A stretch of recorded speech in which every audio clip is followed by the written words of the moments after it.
Hello, this is Akhil Roy. Welcome to this amazing channel NCERT वाला। और आज मैं आप लोगों के साथ डिस्कस करने वाला हूं मेथड्स ऑफ डिफरेंशिएशन का पार्ट 2 यानी लिमिट्स कॉन्टिन्यूटी डिफरेंशिएशन का आखिरी लेक्चर नंबर 10।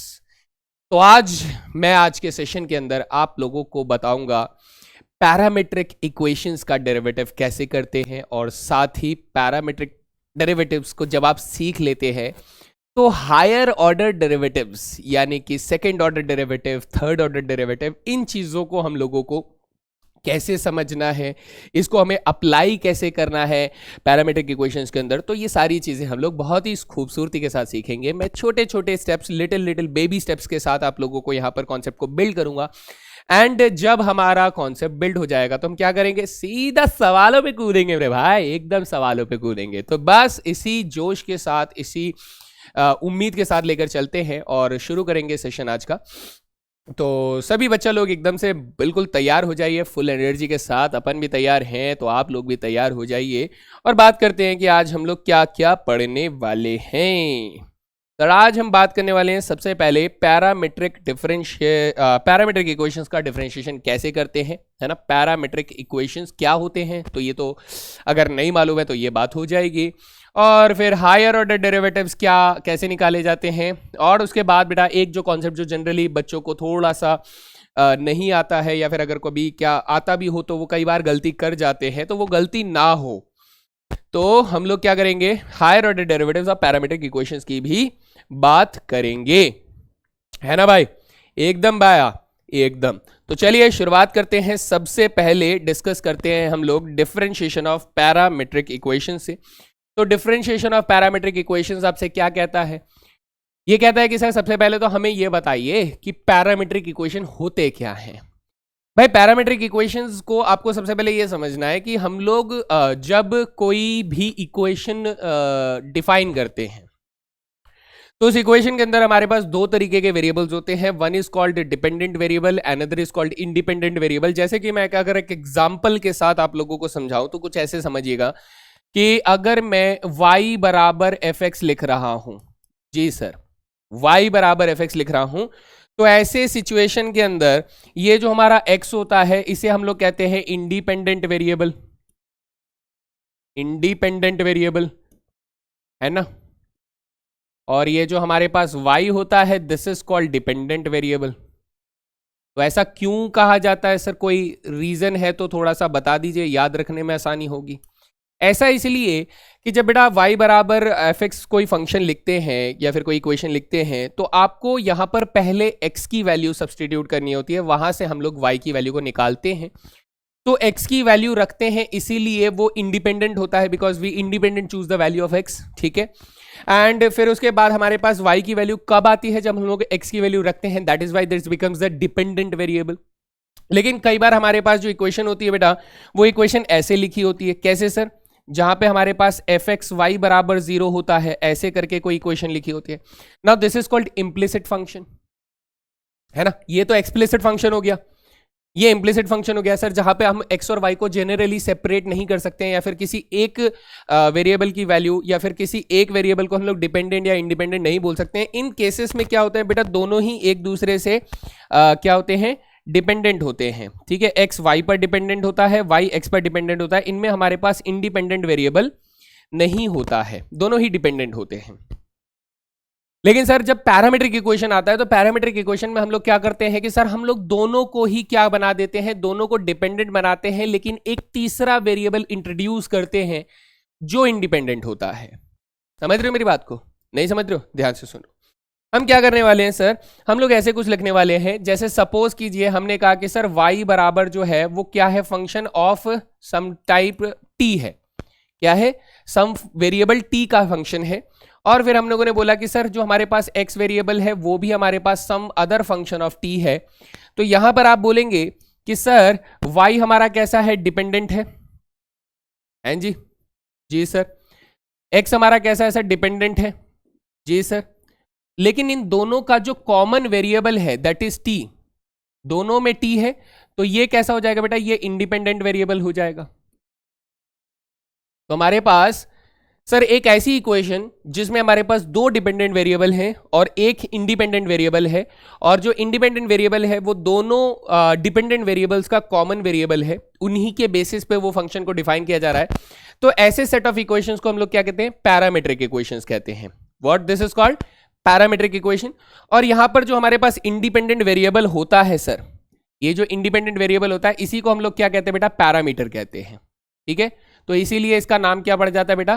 पैरामीट्रिक इक्वेशन बन जाता है। द इंडिपेंडेंट वेरिएबल जो कि दोनों डिपेंडेंट वेरिएबल्स को डिफाइन करने में हेल्प करता है, that variable is called the parameter, and the equations involving the parameters are called parametric equations. जैसे अगर मैं कुछ एग्जांपल्स की बात करूं तो हमारे पास कुछ एग्जांपल्स अगर डिस्कस करें, आपने ऐसे करके बेटा डिफाइन किया होगा कि a बराबर x बराबर a cos theta and y बराबर a sin थीटा, ऐसे करके। ये इक्वेशन अगर आपको एक बार में नहीं पहचान में आ रही है तो अच्छी बात नहीं है बेटा, 11th क्लास में आपने कभी ना कभी तो ये इक्वेशन जरूर पढ़ी होगी, पता होनी चाहिए थी, पता होनी चाहिए थी। ठीक है, तो ये सर किसकी इक्वेशन है बताइए ना, प्लीज प्लीज बताइए किसकी इक्वेशन है। तो हम कहेंगे कि सर ये इक्वेशन है ना, ये इक्वेशन ऑफ सर्कल है। सर क्या बात कर रहे हो आप, हमें पोपट बनाओगे हम मान जाएंगे, आप कुछ भी बोलोगे हम मान जाएंगे? मानना पड़ेगा भाई, चॉइस नहीं है ना, मानना पड़ेगा। ये इक्वेशन ऑफ सर्कल है। सर इक्वेशन ऑफ सर्कल कैसे है? इधर देखो, अगर मैंने x का स्क्वायर किया, अगर मैंने y का स्क्वायर किया, कैसे सर? अगर मैंने x का स्क्वायर किया, अगर मैंने y का स्क्वायर किया और दोनों को ऐड कर दिया तो इधर से आ जाएगा आपके पास a square cos square theta, इधर आ जाएगा a square sine square theta, और अगर हम लोगों ने a स्क्वायर कॉमन ले लिया तो यहाँ पे cos square theta plus sine square theta आ जाएगा, जिसका सम आ जाएगा 1। तो यू विल से दैट कि सर अब देखिए ये x square plus y square बराबर ए स्क्वायर बन जाता है। Now this is a function जो किसको डिफाइन कर रहा है? सर एक सर्कल को डिफाइन कर रहा है जिसका रेडियस क्या है सर? a है, जिसका सेंटर क्या है सर? 0 0 है ना। तो हम लोग सर्कल की इक्वेशन को बेटा ऐसे तो लिख ही सकते हैं, सर्कल की इक्वेशन को ऐसे तो लिख ही सकते हैं, ये तो हमें सिखाया जाता है। This is called the general form of the, general होता है नहीं, standard form of the circle होता है, this is the standard form of the circle. लेकिन उसी सर्कल को हम लोग ऐसे भी लिख सकते हैं, इस तरीके की इक्वेशन से भी लिख सकते हैं। Now this is called the parametric equation of the circle. मजा आया? आना चाहिए, है ना। तो इस तरीके से हम कहते हैं कि सर एक इक्वेशन को हम लोग कैसे लिख रहे हैं, उसके स्टैंडर्ड फॉर्म में लिख रहे हैं, या फिर इसे आप दूसरे तरीके से कार्टेशियन फॉर्म भी इसे कहा जाता है, जिसमें सिर्फ x और y का इस्तेमाल होता है। जब हम लोग तीसरे वेरिएबल को इंट्रोड्यूस करते हैं, एंड वो तीसरा वेरिएबल कौन है?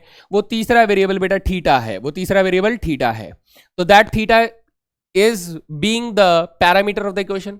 मैं एक और एग्जांपल के साथ आप लोगों को समझाता हूं। देखिए ये वाला एग्जांपल मेरा पर्सनल फेवरेट है, क्योंकि जब मैं छोटा बच्चा था, बड़ी शरारत किया करता था, तब मैं ऐसी ऐसी कहानियां बनाया करता था, तो मेरे को मैथ्स आ जाया करता था, है ना। ठीक है, तो आराम से सुनो।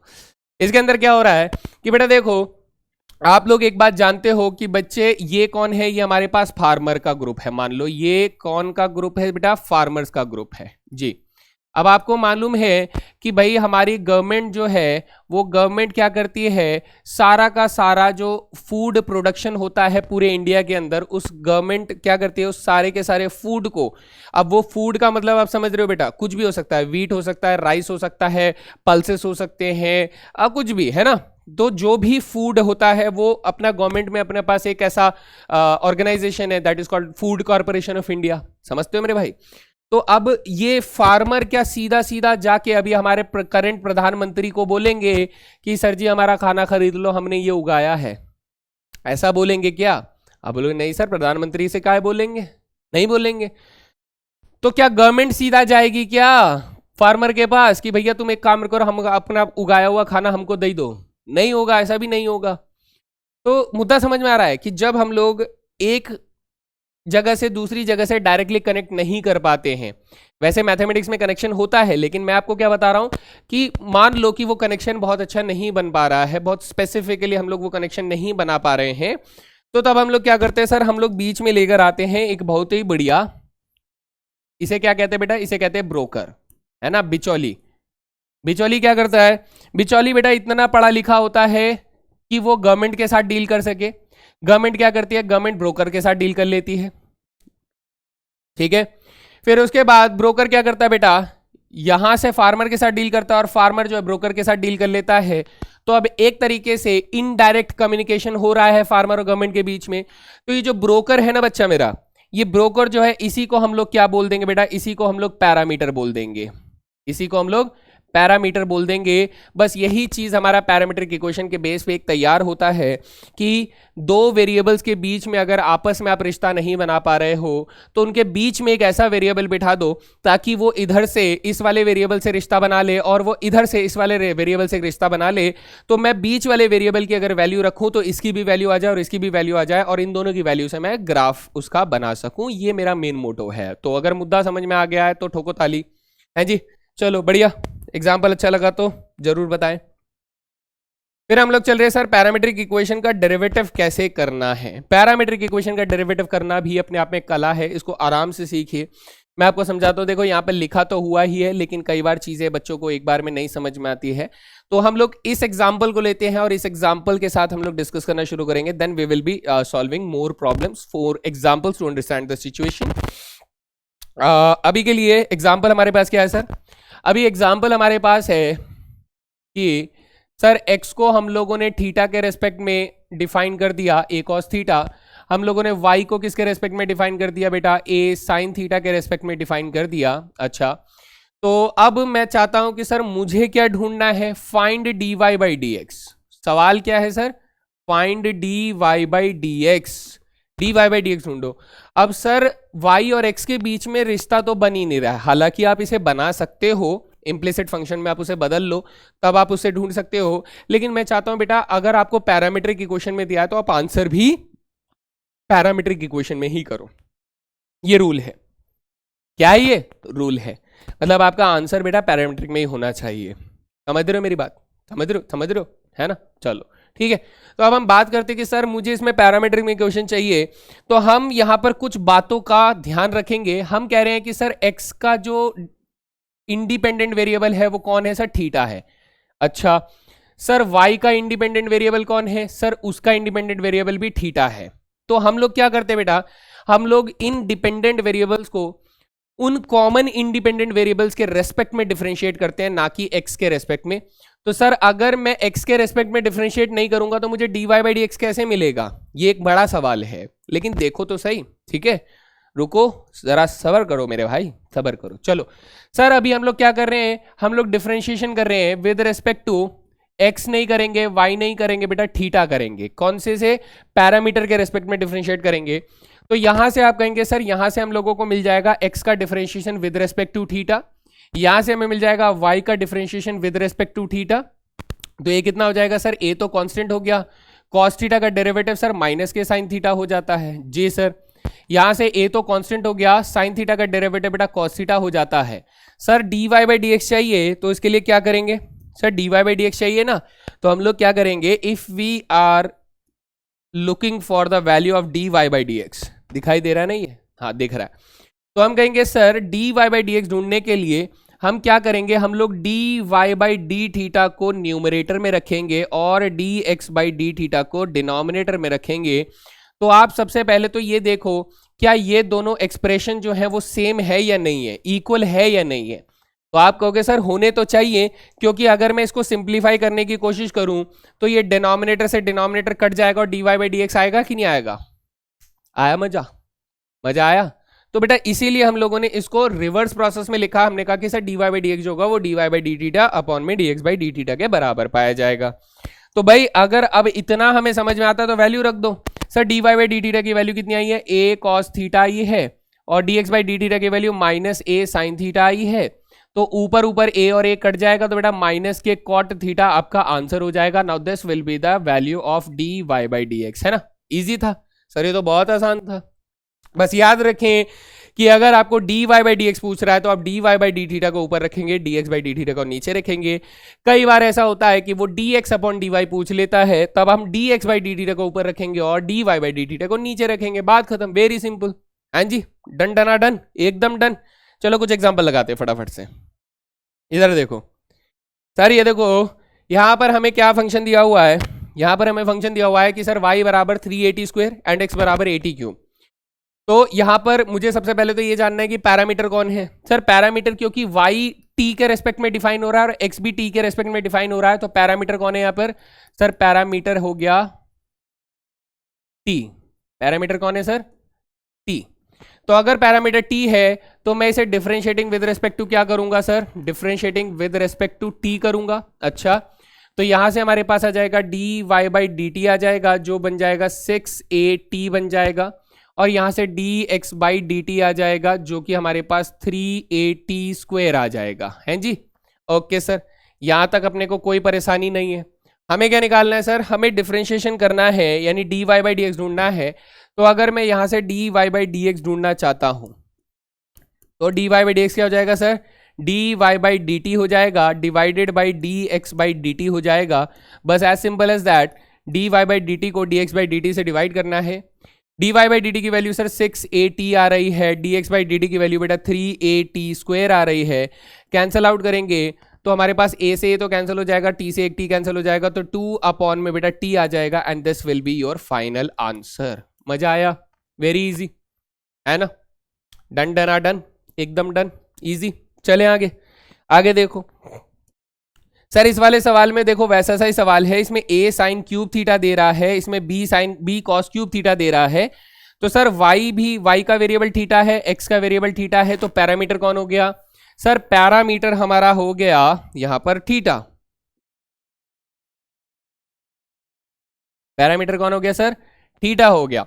तो इसका मतलब पैरामीटर थीटा है, तो हम लोग डिफरेंशिएशन किसके रेस्पेक्ट में करेंगे sir? With respect to theta करेंगे। अच्छा, तो यहां से हमारे पास आ जाएगा बेटा d Y by D theta आ जाएगा। ध्यान रखना बेटा, चेन रूल लगेगा। तो a तो कांस्टेंट है सर, साइन क्यूब थीटा का डिफरेंशिएशन हो जाएगा 3 साइन स्क्वायर थीटा हो जाएगा। क्यूब को डिफरेंशिएशन कर दिया तो अब साइन थीटा का डेरिवेटिव क्या हो जाएगा? साइन थीटा का डेरिवेटिव हो जाएगा कॉस थीटा हो जाएगा। Now this will be the derivative of the y। ठीक है सर, यहां से हम लोग d x by D theta भी निकाल लेते हैं। तो d x by D theta will be equal to क्या हो जाएगा सर? b तो कांस्टेंट है, कॉस क्यूब का डेरिवेटिव हो जाएगा 3 कॉस स्क्वायर थीटा हो जाएगा, और फिर कॉस का डेरिवेटिव हो जाएगा डॉट में माइनस के साइन थीटा हो जाएगा, हैं जी? जी सर। ओके सर, हमें क्या निकालना है? हमें निकालना है बेटा d Y by D x.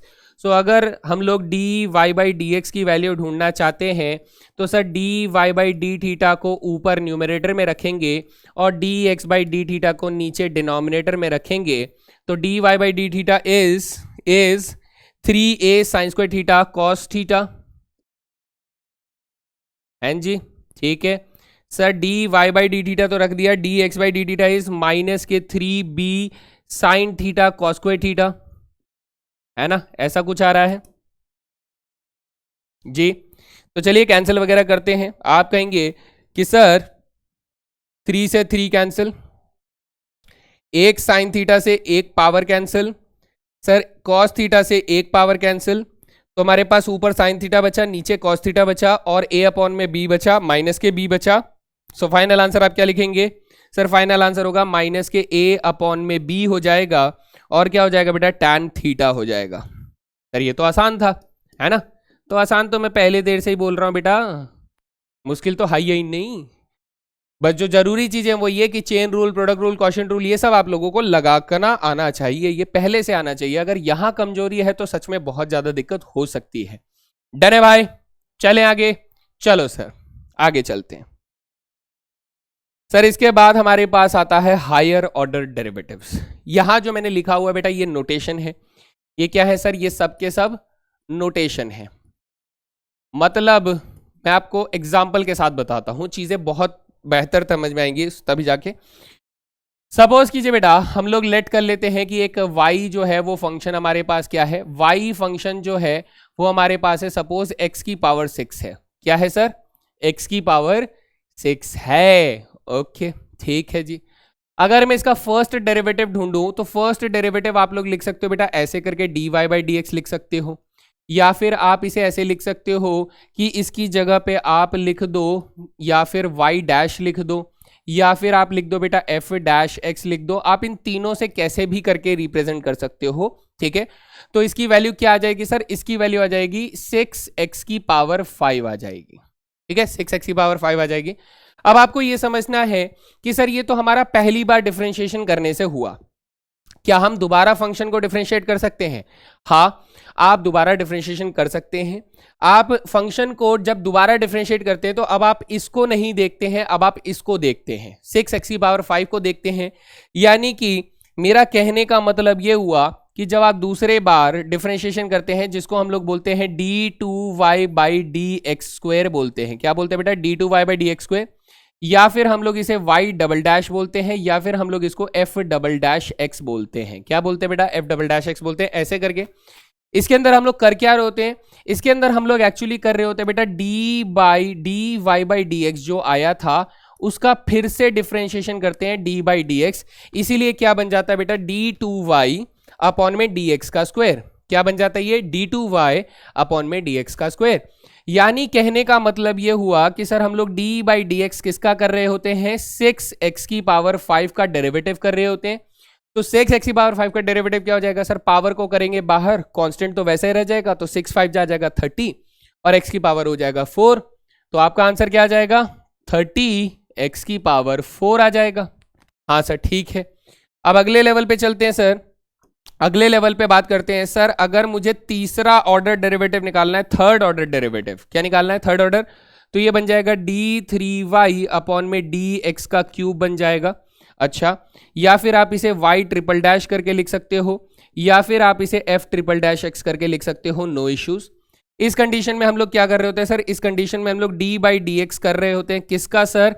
d2y/dx² का dy/dx कर रहे होते हैं, है ना? dy/dx कर रहे होते हैं। यानी सर हमें किसे डिफरेंशिएट करना है?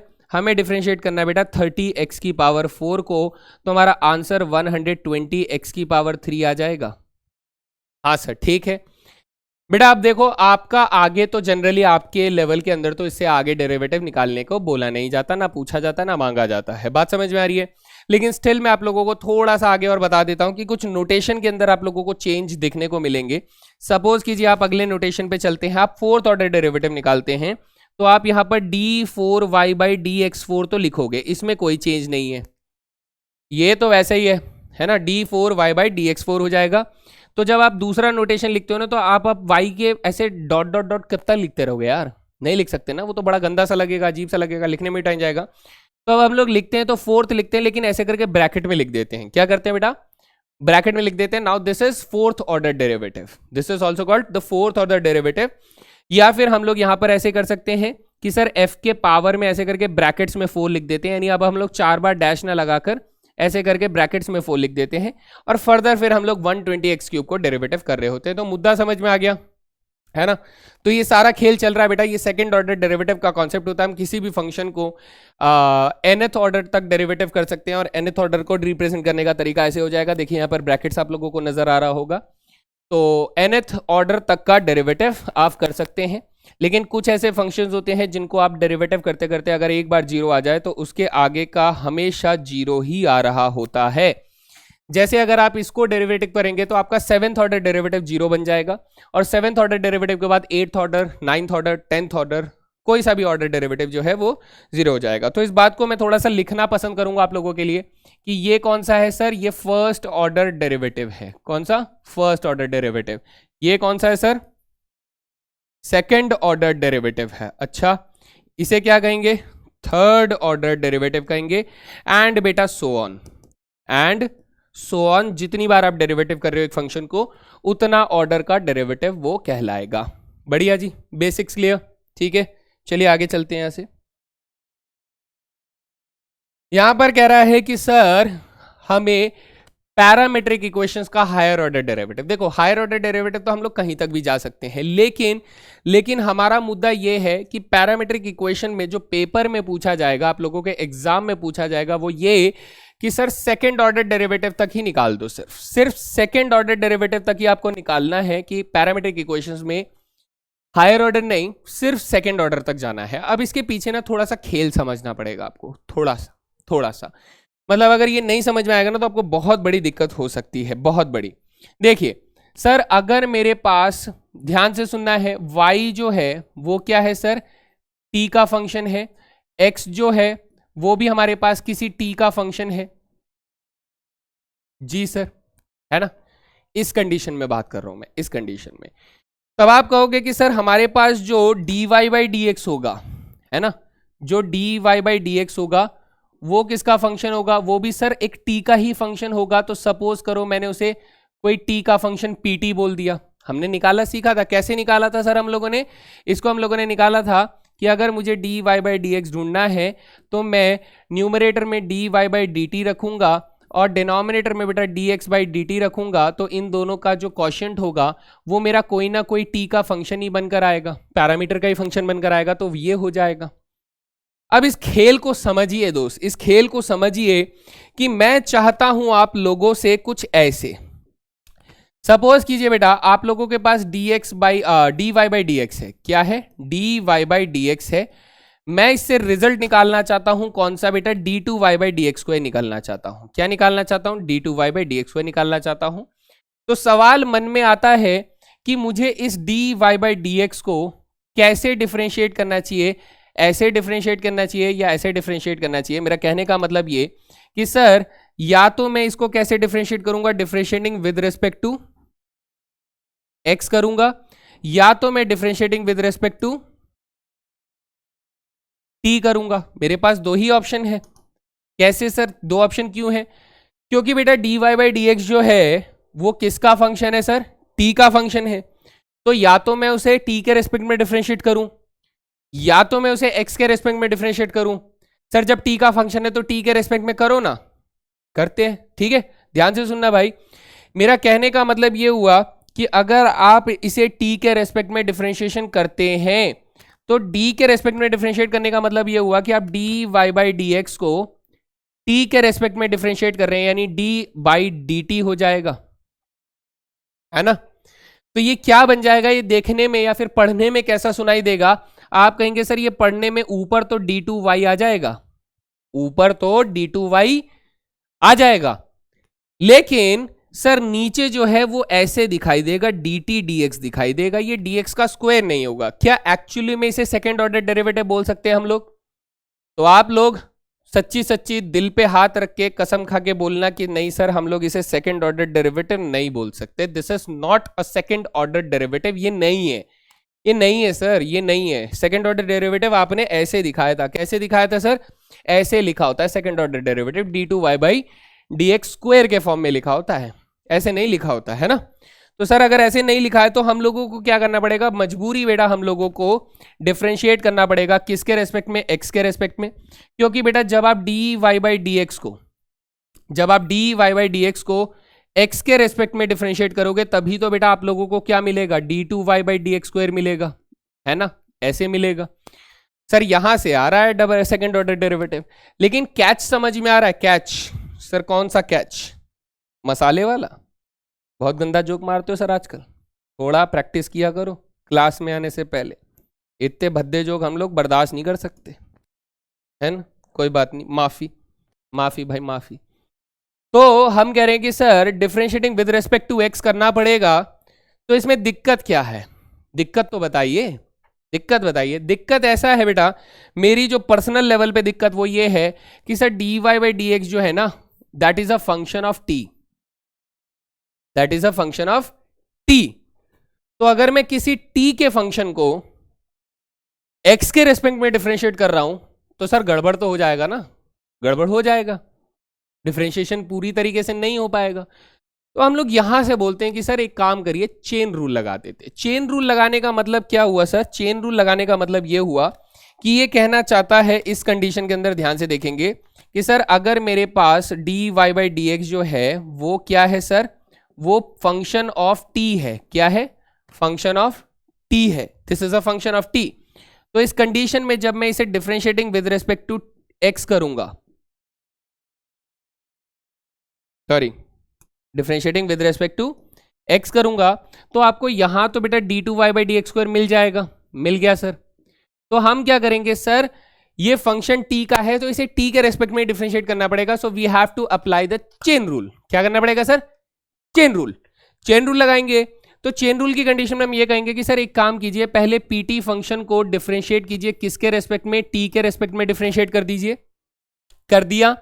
फिर उसके बाद क्या करिए सर? उसके बाद आप इसे t को x के रेस्पेक्ट में डिफरेंशिएट कर दीजिए, तो चेन रूल के कॉन्सेप्ट से हमारे पास क्या होगा दोस्त, हमारे पास ये वाला जो स्ट्रक्चर है that is dt by dx, ये स्ट्रक्चर एक्स्ट्रा आता है जो बच्चा हमेशा लगाने वाला भूल जाता है।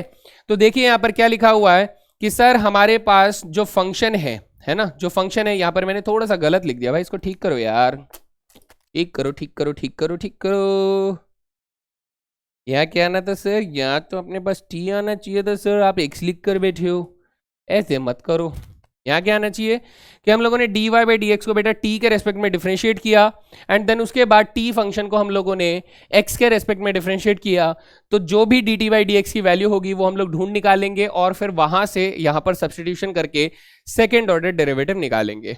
समझ में आया? तो एग्जाम्पल लगाएं एक, ये देखिए, ये एग्जाम्पल हम लोगों ने पहले किया था d Y by D x ढूंढने के लिए, तो एक बार फटाफट से d Y by D x ढूंढ लेते हैं और फिर उसके बाद बात करते हैं। सर डिफरेंशिएटिंग किसके रेस्पेक्ट में करना पड़ेगा, क्योंकि हमारे पास कॉमन वेरिएबल जो है वो सर थीटा है, तो हम लोग डिफरेंशिएटिंग विद रेस्पेक्ट टू क्या करेंगे सर, पहली बार जब डिफरेंशिएशन करेंगे तो विद रेस्पेक्ट टू थीटा करेंगे। अच्छा, तो यहां से आ जाएगा हमारे पास d Y by D theta आ जाएगा, जो कि बन जाएगा ए कॉस थीटा बन जाएगा, और यहां से बेटा d x by D theta आ जाएगा जी सर, जिससे हमारे पास माइनस के ए साइन थीटा आ जाएगा, है ना। ठीक है सर, कोनो परेशानी नहीं। अब मुझे क्या ढूंढना है सर, मुझे यहां से ढूंढना है d Y by D x ढूंढना है। So sir d Y by D x ढूंढने के लिए हम लोग क्या करते हैं, D Y by D x अगर ढूंढना चाहते हैं तो ये हो जाएगा D Y by D theta divided by D x by D theta. अच्छा, तो d Y by D theta क्या है हमारे पास, d Y by D theta है ए कॉस थीटा अपॉन में माइनस ए साइन थीटा, ऐसा कुछ है सर। ए से कैंसिल हो जाएगा तो हमारे पास minus k cot theta answer आया था, हाँ सर आया था, ऐसी कोई वैल्यू आई थी जी सर। अब देखिए हमारे पास ना जो d Y by D x है मेरे दोस्त, यहां ध्यान से देखिए कि सर जो हमारे पास d Y by D x है वो हमारे पास माइनस के कॉट थीटा आ रहा है, that is a function of theta, यानी ये भी एक पैरामीट्रिक फॉर्म में ही डेरिवेटिव हमें मिला है। तो जब हम सेकेंड टाइम डिफरेंशिएशन करेंगे, क्योंकि हमें d two Y by D x square चाहिए, तो सेकेंड टाइम जब आप डिफरेंशिएशन करेंगे तो इस बार बच्चा आप लोग डिफरेंशिएशन करेंगे विद रिस्पेक्ट टू एक्स करेंगे। क्या करेंगे, विद रिस्पेक्ट टू एक्स करेंगे, तभी जाके सर हमें क्या मिलेगा, हमें मिलेगा d two Y by D x square मिलेगा, है ना। तो सर कॉट थीटा को अगर मैं पहले थीटा के रेस्पेक्ट में डिफरेंशिएशन करूं, यानी चेन रूल चलाते हुए करूं, तो कॉट थीटा का डेरिवेटिव आ जाएगा सर, कॉट थीटा का डेरिवेटिव आ जाएगा माइनस के कोसेक स्क्वायर थीटा आ जाएगा। ठीक है सर, कॉट का डेरिवेटिव हो गया, हाँ। अब जो थीटा बचा, थीटा का डेरिवेटिव क्या हो जाएगा सर, थीटा का डेरिवेटिव हो जाएगा हमारे पास d theta by D x हो जाएगा। सर अब ये d theta by D x को कहां से लेकर आए, d theta by D x को, तो आप देखोगे बेटा, अपनी नजर को थोड़ा सा तेज करो, ये देखो ये D x by D theta की वैल्यू है सर। ये D x by D theta को अगर मैंने पलटी कर दी, अल्टी पलटी कर दी, तो D theta by D x जो है वो D x by D theta बन जाएगा, और ये सर माइनस वन अपॉन में ए साइन थीटा बन जाएगा, है ना। जितना अच्छे से आप देख पा रहे हो उतना अच्छे से इसे अप्लाई भी करना है। तो सर यहाँ पे माइनस माइनस प्लस, सबसे पहले तो ये माइनस के प्लस कोसेक स्क्वायर थीटा बन गया, और D theta by D x की वैल्यू माइनस वन अपॉन में ए साइन थीटा हो गया, रेसिप्रोकल हो गया अपने D theta by D x की वैल्यू का, ठीक है, d x by D theta की वैल्यू का।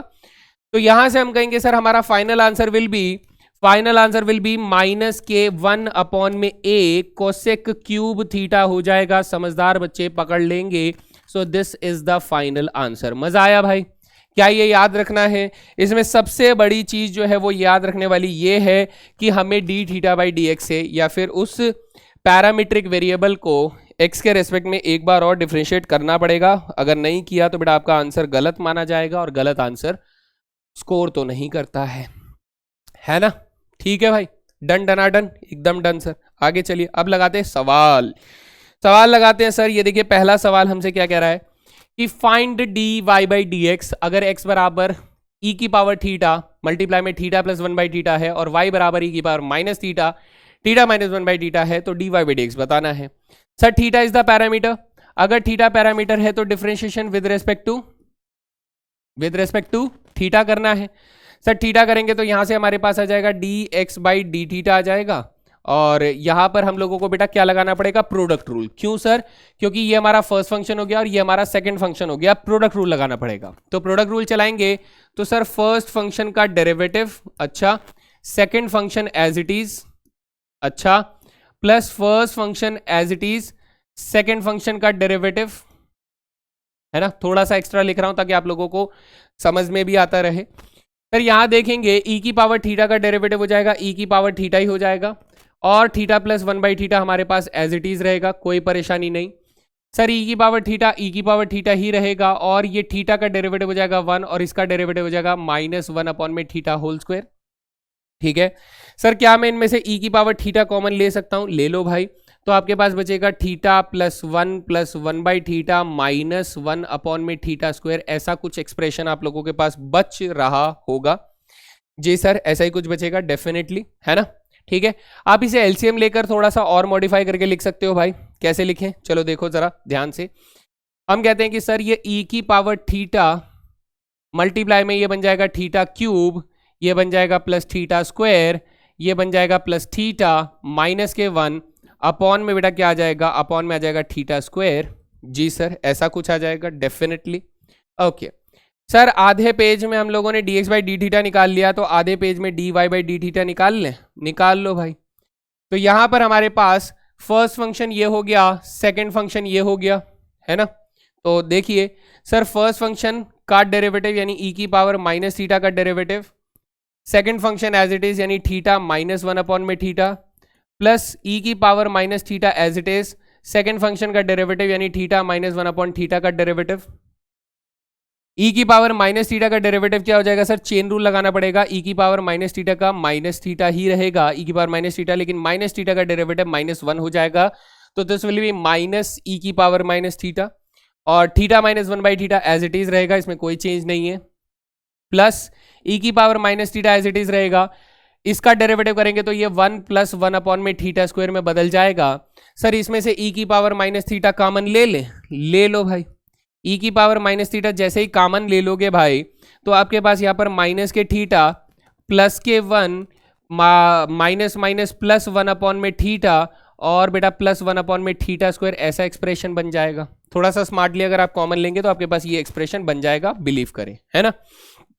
ओके तो सर ई की पावर माइनस थीटा तो ठीक है, क्या मैं इसे अब ऐसे लिख सकता हूँ एलसीएम लेने के बाद कि ये जो एक्सप्रेशन है ये बन जाता है सर माइनस थीटा का क्यूब प्लस थीटा का square plus theta plus 1 divided by theta का स्क्वायर, ऐसा कुछ बन गया, है ना सर। हाँ बन तो जाएगा, थोड़ी मेहनत करनी पड़ेगी लेकिन ये बन जाएगा।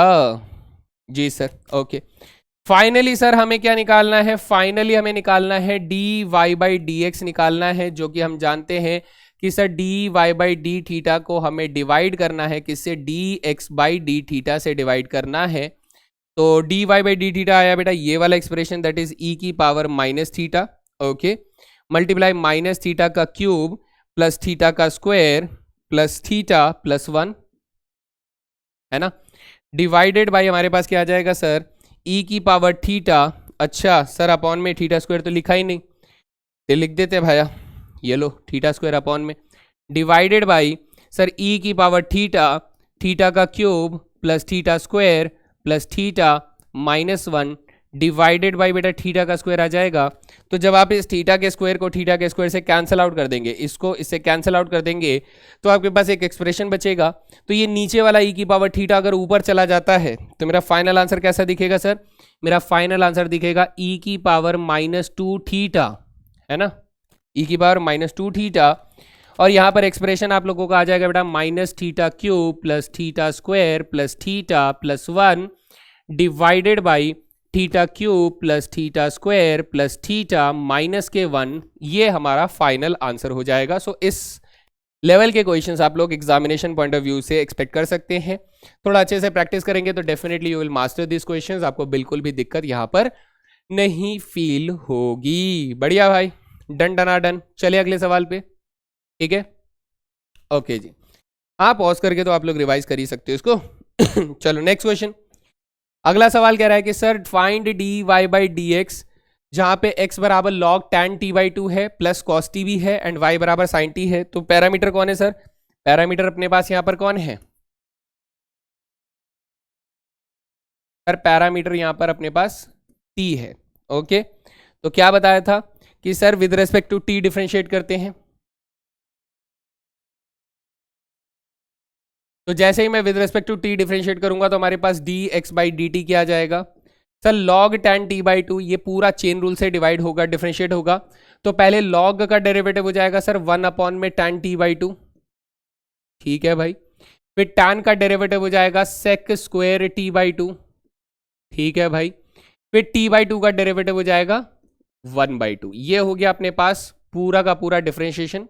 इसका log tan t बाई 2 का डेरिवेटिव हो गया, है जी। फिर सर हमारे पास क्या आ रहा है?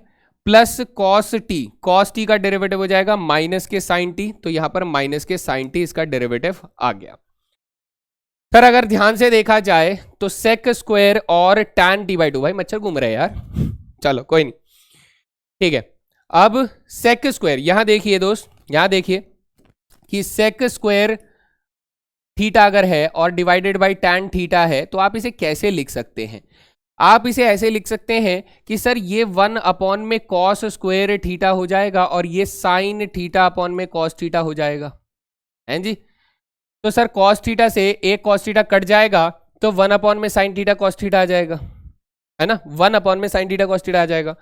तो इसी के हेल्प से क्या मैं इसको नेक्स्ट स्टेप में ऐसे लिख सकता हूं कि tan t बाई 2 और sec स्क्वायर t बाई 2 को जब मैं सॉल्व करूंगा तो 1 अपॉन में sine t by 2 cos t by 2 ये हमारे पास बचेगा ओवर द सिंप्लीफिकेशन। और सर मल्टीप्लाई में 1 बाई 2 भी है और मल्टीप्लाई में माइनस के साइन t भी है, कोई परेशानी नहीं बेटा। ये 2 अगर आप इसको दे दोगे तो ये 2 sine t by 2 cos t by 2, तो ये साइन 2 थीटा का फॉर्मूला अगर लगाएंगे तो ये साइन t का फॉर्मूला बन जाएगा और ऊपर में मल्टीप्लाई माइनस साइन t आपको मिल रहा है, तो ये इससे कैंसिल हो जाएगा और हमारे पास finally dx by d t की वैल्यू क्या आ जाएगी सर? माइनस के 1 आ जाएगी। कितनी आ जाएगी दोस्त? माइनस के 1 आ जाएगी, है ना जी सर। थोड़ा सा मेहनत करना पड़ेगा सवाल में, तभी ऐसे मजा नहीं आएगा बेटा, है ना। ट्रिग्नोमेट्री अप्लाई करी तभी तो आएगा आंसर। चलो आगे बढ़ते हैं सर, आगे बढ़ते हैं। अब हम लोग d Y by d t निकालेंगे। D Y by d t अगर मैं निकालूंगा तो साइन टी का डेरिवेटिव तो सर मजाक मजाक में निकल गया, कॉस टी हो जाएगा, इसमें तो कुछ है ही नहीं, है ना। ये तो सर बड़ा आसान लगा, कोई परेशानी नहीं। अब इधर ध्यान से देखो, मुझे क्या निकालना है सर? मुझे निकालना है d Y by D x.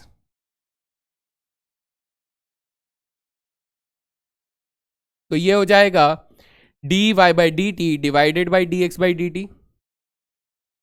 मजा आ रहा है सर? आपको आ रहा होगा, हमें तो ना आ रहा। तो d Y by d t आ जाएगा बेटा कॉस टी और d x by d t आ जाएगा minus k 1। So final answer is minus k cos t. बढ़िया भाई, एकदम बढ़िया सर। ये तो काफी आसान सवाल हो गया, देखने में डरावना सा लग रहा था लेकिन था काफी आसान, है ना। चले आगे, next question. Sir fine d Y by D x, x बराबर ये दिया हुआ है, वाई बराबर ये दिया हुआ है, थीटा अगेन मेरा पैरामीटर है, तो कैसे करेंगे sir? Differentiating with respect to theta, differentiating with respect to theta.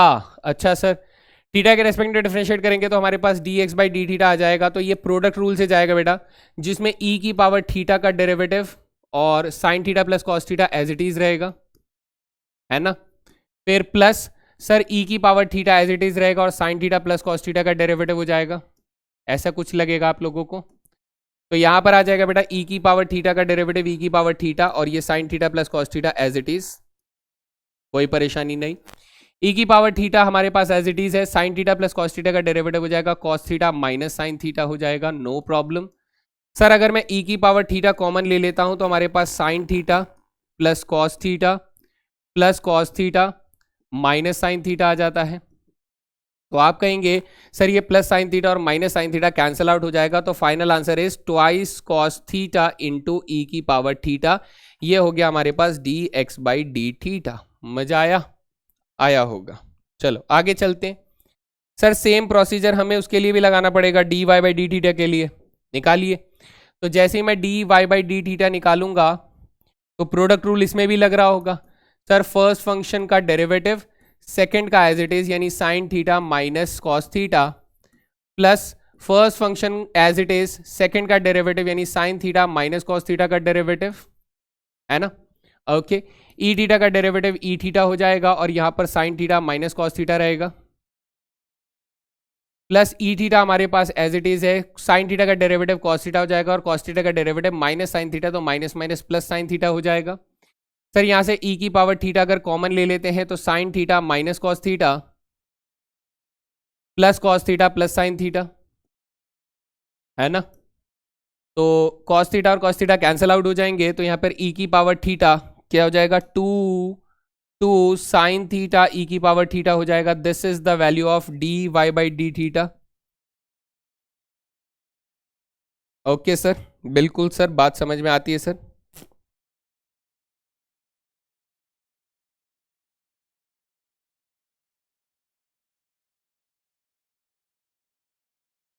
ठीक है जी, तो हमने कहा कि सर अब मैं इसके आगे निकालना क्या चाहता हूं, मैं इसके आगे निकालना चाहता हूं d Y by D x. तो ये लो बेटा, मैंने लाइन खींच दी ऐसे करके कि मुझे इसके आगे क्या निकालना है सर, इसके आगे निकालना है d Y by D x. तो d Y by D x तो सर आसान हो गया, अब d Y by D x अगर निकालना है तो sir d Y by D theta को डिवाइड कर दीजिए d x by D theta से।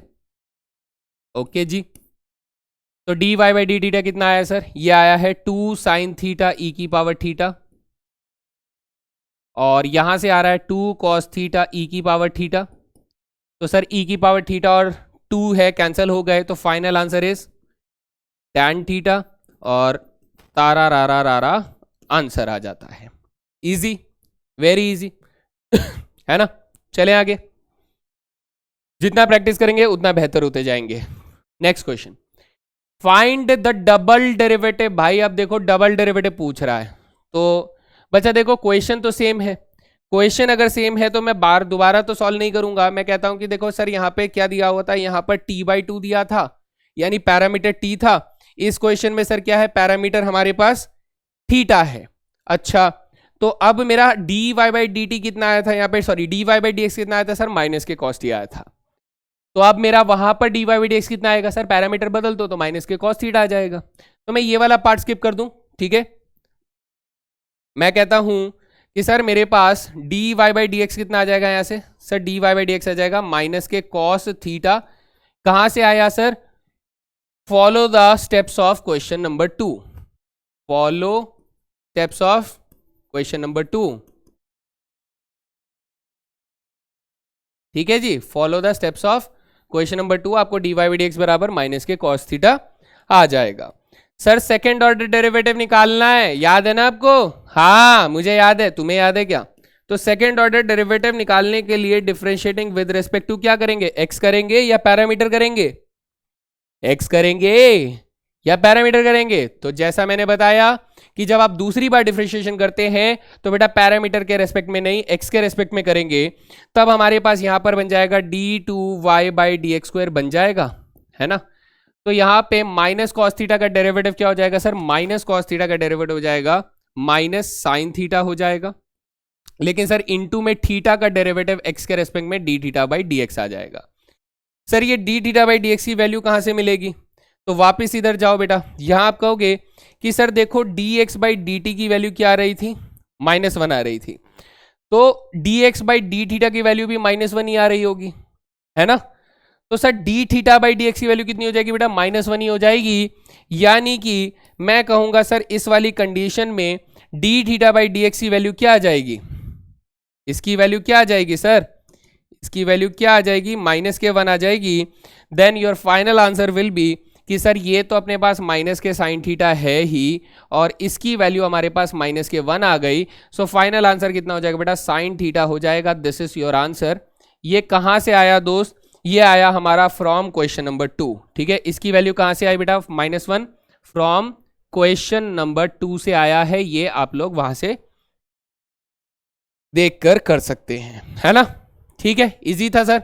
स्टेप बाय स्टेप हम लोग चलते जा रहे हैं, क्वेश्चंस भी निकलते जा रहे हैं, कोई दिक्कत नहीं आ रही है। चलते हैं अगले सवाल के ऊपर। ये रहा नेक्स्ट क्वेश्चन।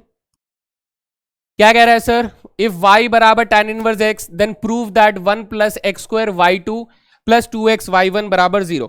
अब बेटा यहां पर एक और चीज ऐसी आ गई है कि देखिए अगर वो मेरे को ऐसे करके y के अपॉन में 2 लिखकर, y के ऐसे इंडेक्स में अगर 2 लिखकर दे रहा है तो बेटा ये किसको रिप्रेजेंट कर रहा है? बेटा ये रिप्रेजेंट कर रहा है आपके y डबल डैश को रिप्रेजेंट कर रहा है। और अगर वो y के अपॉन में ऐसे करके 1 लिखकर दे रहा है, y के इंडेक्स में 1 लिखकर दे रहा है, तो ये actually y first order derivative को रिप्रेजेंट कर रहा है। बस ये चीज आप लोग थोड़ा सा ध्यान रख लो, आपको ये वाला नोटेशन भी मिल सकता है। तो सर यहां पर देखिए आपको ना ये इक्वेशन प्रूफ करके देनी है यूजिंग दिस इक्वेशन। तो y बराबर अपने पास कितना है सर? tan इनवर्स में x है, ठीक है। तो जब मैं y का फर्स्ट ऑर्डर डेरिवेटिव निकालूंगा तो वो जाएगा 1 अपॉन में 1 प्लस एक्स स्क्वायर हो जाएगा। बढ़िया सर, कोई बात नहीं, बिल्कुल समझ में आती है बात। अब एक काम करिए बेटा, या तो आप इसको y डैश की वैल्यू और y डबल डैश की वैल्यू निकालकर इसमें सब्स्टिट्यूट कर लीजिए, जो कि थोड़ा सा मुश्किल काम हो सकता है। मैं दोनों करके बताता हूं। पहले मैं क्या करता हूं, लंबा तरीका बताता हूं कि सर आप यहां से आप क्या करो, आप y डबल डैश को ढूंढ लो। y डबल डैश हो जाएगा माइनस के 1 अपॉन में 1 प्लस एक्स स्क्वायर का होल स्क्वायर हो जाएगा, और मल्टीप्लाई में क्या आ जाएगा बेटा? चेन रूल से 2x आ जाएगा, ये आ जाएगा। यानी फाइनली आपके पास y डबल डैश की वैल्यू क्या आ जाएगी sir? Finally y double dash की वैल्यू हो जाएगी माइनस के 2x अपॉन में 1 प्लस एक्स स्क्वायर का होल स्क्वायर आ जाएगा। अब बच्चे जो चीज आपको प्रूव करनी है उसका लेफ्ट हैंड साइड ले लो। लेफ्ट हैंड साइड क्या है सर? लेफ्ट हैंड साइड है हमारे पास 1 plus x square multiply y2 plus 2x y1 बराबर हमें प्रूव करना है कुछ। तो हम कहते हैं सर y2 कौन है? ये हमारा y2 है ना दोस्त, दिस इज y2 है ना। ये कौन है सर? ये y1 है। हाँ जी, तो वैल्यू रख देते हैं। तो यहां से आप कहेंगे sir 1 plus x square, y2 की वैल्यू निकाली हम लोगों ने माइनस के 2x अपॉन में 1 प्लस एक्स स्क्वायर का होल स्क्वायर हो जाएगा, प्लस 2x y1, 2x के साथ y1 की वैल्यू क्या आई है सर? 1 अपॉन में 1 प्लस एक्स स्क्वायर आई है, ये वैल्यू आ रही है। तो आप कहेंगे कि सर इस सिचुएशन में 1 प्लस एक्स स्क्वायर जो है इसकी एक पावर से कैंसिल आउट हो जाएगा, तो आपके पास बचेगा कितना? माइनस के 2x अपॉन में 1 प्लस एक्स स्क्वायर बचेगा, और प्लस 2x अपॉन में 1 प्लस एक्स स्क्वायर बचेगा। तो ये दोनों वैल्यूज जो हैं वो क्या हो जाएंगे सर? ये इससे कैंसिल आउट हो जाएगा, और फाइनली आपके पास क्या आ जाएगा बेटा? बराबर 0 आ जाएगा। तो ये हो गया आपके पास RHS के बराबर। किसके बराबर आ गया दोस्त? RHS के बराबर आ गया। तो ये हो गया हमारे पास हेंस प्रूव्ड। एक तरीका ये हुआ जिसमें आप क्या करते हैं, y1 y2 जो जो डेरिवेटिव्स आपको मांगे गए हैं उन डेरिवेटिव्स को निकालकर आप सब्स्टिट्यूट कर सकते हैं। एक दूसरा तरीका भी है जिसमें हम लोग क्या करते हैं बेटा, इस पूरी इक्वेशन को मैं क्रिएट करूंगा यूजिंग माई ब्रेन। ठीक है, ब्रेन का इस्तेमाल करके भी आप लोग कर सकते हो। जैसे मैं इस क्वेश्चन को एक बार और सॉल्व करूंगा आप लोगों के सामने, और देखिएगा कि आप इन टेक्निक्स का इस्तेमाल करके क्या आप सॉल्व कर सकते थे। तो चलिए इनको इरेज कर देते हैं। मुझे जितना इरेज करना है वो ये वाला पार्ट इरेज करना है और ये वाला पार्ट इरेज करना है, बाकी फिर हम लोग देखते हैं। बच्चे अगर मैं इस क्वेश्चन को सॉल्व करना चाहता हूं तो मैं यहां पर क्या करूंगा, ये जो अपॉन में 1 प्लस एक्स स्क्वायर है ना, इसको मैं इस y डैश से मल्टीप्लाई कर दूंगा। अच्छा ऐसा करेंगे आप? हाँ बेटा ऐसा करूंगा। तो यहां से क्या बन जाएगा, ये मैं अब इसे y1 लिखना शुरू कर रहा हूं बेटा, ताकि मेरे को इक्वेशन में कॉम्प्लिकेटेड ना हो। तो y1 मल्टीप्लाई में 1 प्लस एक्स स्क्वायर हो जाएगा, विल बी इक्वल टू 0 हो जाएगा, सॉरी इक्वल टू 1 हो जाएगा, है ना। हाँ सर 1 हो गया। अब करिए बेटा again differentiating with respect to x, again differentiating with respect to x। तो जब आप x के रेस्पेक्ट में डिफरेंशिएट करेंगे तो सर यहां तो लगेगा प्रोडक्ट रूल, क्योंकि ये हमारे पास फर्स्ट फंक्शन हो जाएगा, ये हमारे पास सेकंड फंक्शन हो जाएगा। सर फर्स्ट फंक्शन का डेरिवेटिव यानी y1 का डेरिवेटिव कर देंगे तो second function as it is रहेगा। जी sir, plus first function as it is रहेगा तो सेकंड फंक्शन का डेरिवेटिव कर देंगे। जी सर, और इक्वल टू बेटा 1 का डेरिवेटिव 0 हो जाएगा, इम्प्लिसिट फंक्शन है ना। हाँ सर, तो y1 का डेरिवेटिव करेंगे तो बेटा y2 आ जाएगा, इसका प्रोडक्ट बेटा 1 प्लस एक्स स्क्वायर के साथ हो रहा है। y1 sir as it is है, 1 का डेरिवेटिव 0 हो जाएगा, एक्स स्क्वायर का डेरिवेटिव बेटा 2x हो जाएगा, इक्वल टू 0 हो जाएगा। इसे आप रीराइट करें अच्छे तरीके से तो 1 plus x square y2 plus 2x y1 will be equal to 0। देखिए बेटा यहां से भी आपका हेंस प्रूव्ड वाली सिचुएशन बन जाती है ना। बढ़िया भाई, एकदम धांसू, हवा में उड़ता जाए ये क्वेश्चन हमारा लल्लू सा। चलो आगे, नेक्स्ट क्वेश्चन हमारे पास क्या है सर, y बराबर x की पावर x है, then prove that this equation happens, this equation is verified. तो बेटा अब क्या करेंगे, ये तो लॉगरिथमिक डिफरेंशिएशन लगाता है, हाँ जी सर। ओके, तो हम लोग क्या करेंगे बेटा, लॉगरिथम से शुरू करेंगे, we don't have any option, function की पावर फंक्शन मिल रहा है। तो जैसे ही मैं यहाँ पर फंक्शन में लॉगरिथम लगाऊंगा तो log y जो होगा बेटा वो x log x के बराबर हो जाएगा, जी सर। तो log y का डेरिवेटिव हो जाएगा 1 अपॉन में y 1 हो जाएगा, y1 तो नहीं सर, y डैश लिखते हैं अभी के लिए, या फिर y1 ही लिखिए, चलिए क्या ही फर्क पड़ता है। 1 अपॉन में y1 हो जाएगा first order derivative, is equals to, sir यहां लगेगा अपने पास प्रोडक्ट रूल, तो फर्स्ट फंक्शन डेरिवेटिव हो जाएगा 1, second function as it is रहेगा यानी log x, plus sir first function as it is रहेगा, सेकंड फंक्शन का डेरिवेटिव हो जाएगा 1 अपॉन एक्स, मैं डायरेक्टली कर रहा हूं। तो आप यहां से बेटा y1 की वैल्यू अगर निकालते हैं, ध्यान से देखिए बेटा, अगर आप y1 की वैल्यू निकालते हैं, या फिर इसे ऐसे ही रहने दे क्या ऐसी, चलो देखते हैं इसको। सर y1 की वैल्यू अगर निकालते हैं तो ये हो जाता है हमारे पास y multiply log x plus 1 हो जाता है, ऐसा कुछ हो जाता है, जी सर। कोई परेशानी लग तो नहीं रही बिल्कुल अभी तक यहां तक, ठीक है। ओके, तो अब बच्चा, अब अगर मैं इसको सेकंड बार डिफरेंशिएशन करूं, यहां से देखना शुरू कीजिए कि सर y1 बराबर हमारे पास y मल्टीप्लाई क्या आ रहा है, log x प्लस 1 आ रहा है। तो हम लोग इसे दोबारा डिफरेंशिएशन करते हैं, again differentiating with respect to x। तो ये क्या बन जाएगा, ये बन जाएगा y2। ओके, अच्छा ये सर प्रोडक्ट रूल चलाएगा, फर्स्ट फंक्शन और सेकंड फंक्शन के नाम पर प्रोडक्ट रूल चलाएगा ना, दिख रहा है, नहीं दिख रहा है सर, नहीं दिख रहा है सर, दूसरा कलर यूज करो। ये हमारा फर्स्ट फंक्शन बन जाएगा और ये हमारा सेकंड फंक्शन बन जाएगा। तो चलिए करते हैं डिफरेंशिएशन। सर फर्स्ट फंक्शन का डेरिवेटिव हो जाएगा y1, जी sir. Second function as it is रहेगा, that is log x plus 1 रहेगा, okay. Plus sir first function as it is y रहेगा और सेकंड फंक्शन का डेरिवेटिव क्या हो जाएगा, 1 अपॉन में x प्लस 1 हो जाएगा, जी सर। ऐसा कुछ हम लोगों को दिखाई देगा, हाँ सर ऐसा ही कुछ दिखाई देना चाहिए, ऐसा ही कुछ दिखाई देना चाहिए, ऑब्वियस सी बात है।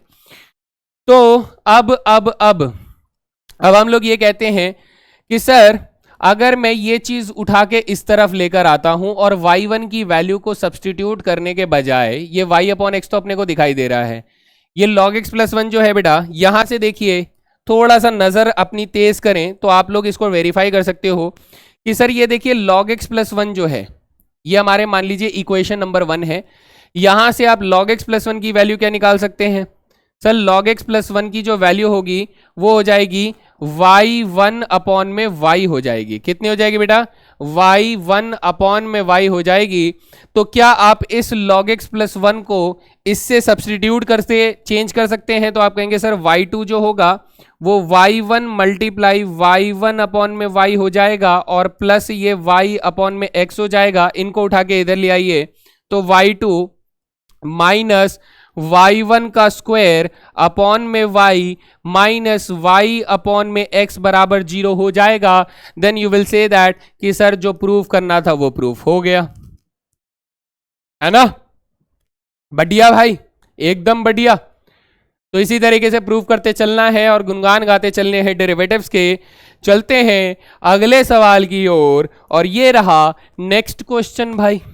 सर x बराबर a times of cos theta plus theta sine theta, y बराबर a sine theta minus theta cos theta, then prove that y2 बराबर sec क्यूब थीटा अपॉन में a theta.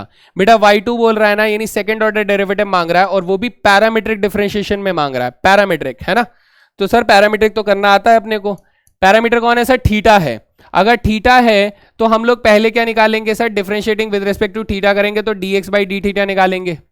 Sir dx by D theta कितना हो जाएगा, यहाँ पर a तो हो जाएगा कांस्टेंट, cos थीटा का डेरिवेटिव हो जाएगा माइनस के साइन थीटा, और इसमें बेटा प्रोडक्ट रूल लगेगा तो आप कहेंगे सर थीटा का डेरिवेटिव हो जाएगा 1 into sine theta plus theta into sine theta का डेरिवेटिव हो जाएगा बेटा cos थीटा, ऐसा कुछ आप लोगों को बन जाएगा, है ना।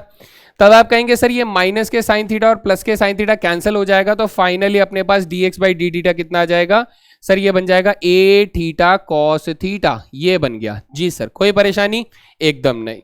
ओके, तो यहां से हम लोग निकालते बेटा dy बाई डी थीटा, इधर देखेंगे dy बाई डी थीटा निकालेंगे तो सर a तो अपना कांस्टेंट हो गया, साइन थीटा का डेरिवेटिव हो जाएगा cos थीटा माइनस बेटा थीटा cos थीटा पे प्रोडक्ट रूल चलेगा तो फर्स्ट का हो जाएगा 1 और cos theta as it is हो जाएगा, माइनस का साइन कंटिन्यू रहेगा, थीटा एज इट इज रहेगा और cos थीटा का डेरिवेटिव हो जाएगा बेटा माइनस के साइन थीटा, प्रोडक्ट रूल लग गया अपने पास। तो ये cos थीटा और ये cos थीटा कैंसिल हो जाएगा, माइनस माइनस प्लस आ जाएगा, तो अपने पास finally D Y by D theta की वैल्यू क्या आ जाएगी सर? ये आ जाएगी ए थीटा साइन थीटा आ जाएगा। हाँ जी sir, a theta sine theta आ गया। ओके, नो प्रॉब्लम, है ना। चलिए आगे देखते हैं सर, यहां से आगे चलेंगे तो हम लोग निकालना चाहते हैं D Y by D X. First step में this is D Y by D x, तो ये हो जाएगा D Y by D theta divided by D x by D theta हो जाएगा। तो ये हो जाएगा D Y by D theta is a theta sine theta divided by a theta cos theta. तो सर ए थीटा और a और theta दोनों कट जाएंगे, तो हमारे पास टैन थीटा में आंसर आ गया। बढ़िया सर, तो d Y by D x एक पैरामीट्रिक फॉर्म में आंसर आ रहा है, कोई परेशानी नहीं है सर अभी तक। अब मैं क्या करूंगा, again differentiating with respect to, इस बार कैसे करेंगे बेटा, x के रेस्पेक्ट में करेंगे, तभी हमें डबल डेरिवेटिव मिलेगा। तो यहां से हमने को मिलेगा बेटा D two Y by D X square, D two Y by D X square मिलेगा, is equals to tan theta का डेरिवेटिव करेंगे तो बस सर सबसे पहले क्या आ जाएगा, सेक स्क्वेयर थीटा आ जाएगा।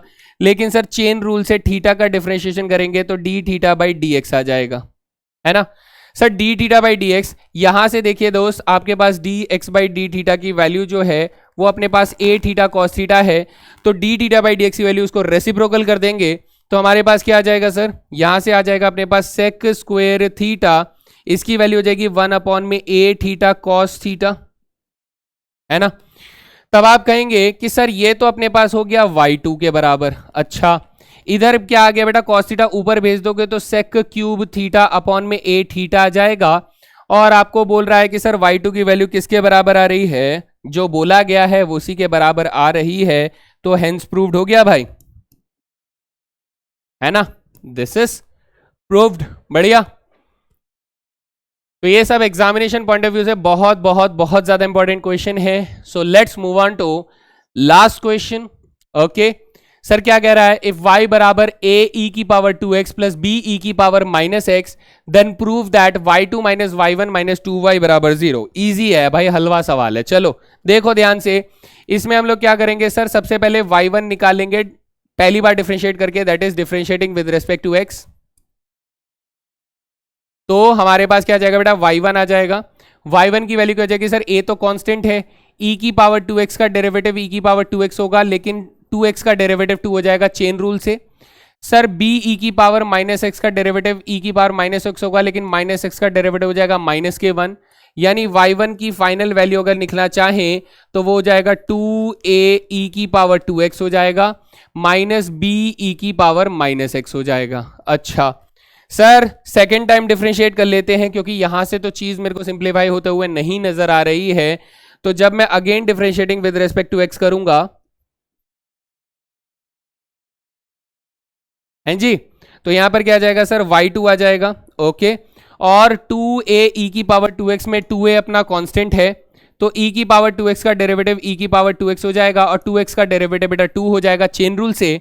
माइनस b कांस्टेंट है, e की पावर माइनस एक्स का डेरिवेटिव e की पावर माइनस एक्स हो जाएगा, और माइनस एक्स का डेरिवेटिव बेटा चेन रूल से माइनस के 1 हो जाएगा। यानी फाइनली यहां पर आंसर कितना आने वाला है, 4a e की पावर 2x आएगा, माइनस माइनस प्लस हो जाएगा, और b e की पावर माइनस एक्स आएगा। This is the value of y2 हो जाएगा। जी सर, अब मैं चाहता हूं कि आप लोग यहां पर क्या करें, सब्स्टिट्यूशन वाले मेथड का इस्तेमाल करें, यानी आप जो भी रेस्पेक्टिव वैल्यूज है वो डाल दीजिए।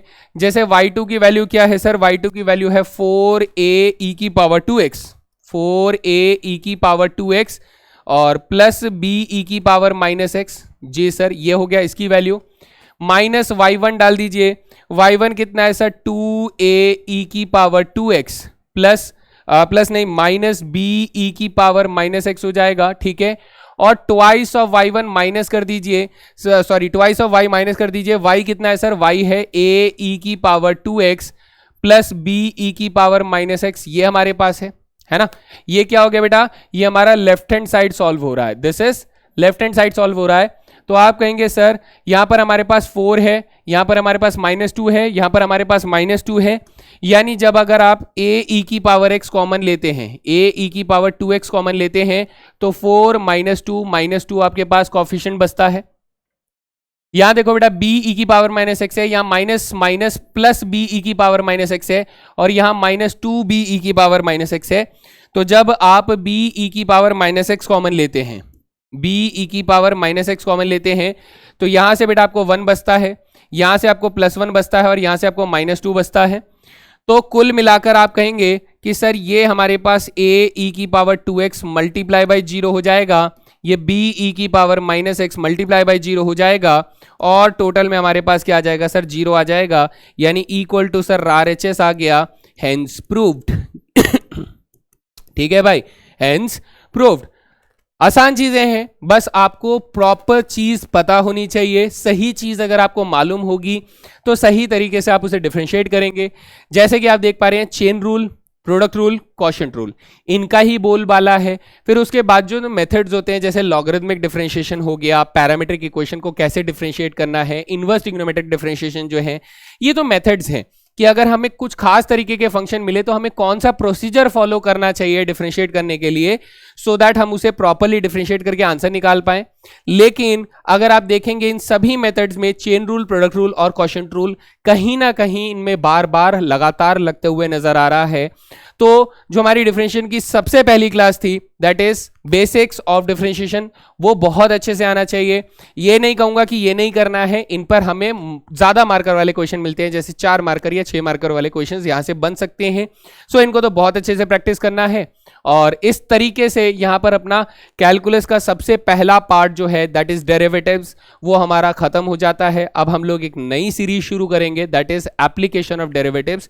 तो बताइए बच्चे लोग, कैसा लगा आप लोगों को ये डेरिवेटिव्स का सफर, जहां मैंने लिमिट्स से शुरुआत करके आप लोगों को कहां तक लेकर आया, डेरिवेटिव्स तक लेकर आया, और चीजें एक बेहतर लेवल पर हम लोगों ने तैयार करी। चाहे वो ग्राफिकली हो, चाहे वो थ्योरेटिकली हो, हर तरीके से मैंने आप लोगों को एक्सप्लेन करने की कोशिश किया है। सो मेरी तरफ से यही था गाइस। अब आप लोग इसे बहुत प्रैक्टिस करें, बहुत अच्छे से प्रैक्टिस करें और रगड़ के प्रैक्टिस करें। भाई एनसीईआरटी को तो कम से कम मैं अगर एक अच्छे बच्चे की बात करूं जो बहुत पढ़ने का इच्छा रखता है, मतलब 24 घंटे पढ़ता ही रहता है, तो उस बच्चे के लिए तो मैं कहूंगा कि एनसीईआरटी को कम से कम 5 बार रिपीट मार लेना, 5 बार रिपीट मार लेना। अगर कोई बच्चा एवरेज पढ़ता है तो मैं कहूंगा कि किसी भी बच्चे को कम से कम 2 या 3 बार तो एनसीईआरटी को कंप्लीटली सॉल्व करना चाहिए, किसी भी चैप्टर को कह लो या फिर पूरी किताब। अगर आपका कोर्स पूरा हो जाता है तो आप क्या करेंगे, पूरी किताब को कम से कम 2 या 3 बार रिपीट मारेंगे। रिपीट का मतलब समझ रहे हो, हर एक सवाल को बेहतर तरीके से सॉल्व करना, उसके हर एक स्टेप्स को समझना, हर एक रीजन को समझना। क्वेश्चन के आंसर तक याद हो जाते हैं भाई, इतनी प्रैक्टिस करनी होती है। आंसर तक याद हो जाएगा, अच्छा इसका आंसर तो ये आ रहा था सर, भाई तूने गलत किया है, ये तेरा आंसर गलत आ रहा है, मेरे को मालूम है इसका आंसर ये आना है, मैंने इतनी बार रगड़ा इस क्वेश्चन को।